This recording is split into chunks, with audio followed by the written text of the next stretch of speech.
Welcome to Kenton's videos. Enjoy the video. You begin by opening display settings right away. Press Windows key plus I, then choose System and Display. Once there, look at Scale and Layout and the Resolution box.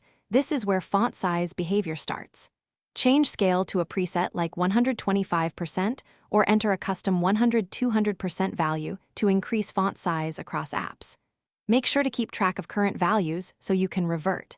If an external monitor is connected, pick the monitor first and then adjust scale for that specific screen.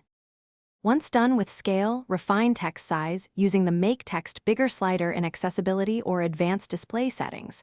This targets system text without altering UI scaling. For apps that ignore system settings, change their font or zoom. In browsers, use Ctrl++/- or setting zoom. For legacy programs, change DPI scaling and app compatibility.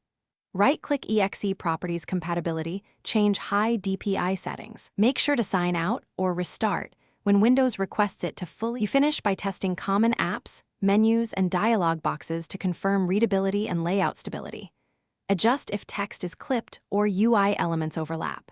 If things break, revert scale or resolution to previous values and try a smaller increment like 110% instead of 125%.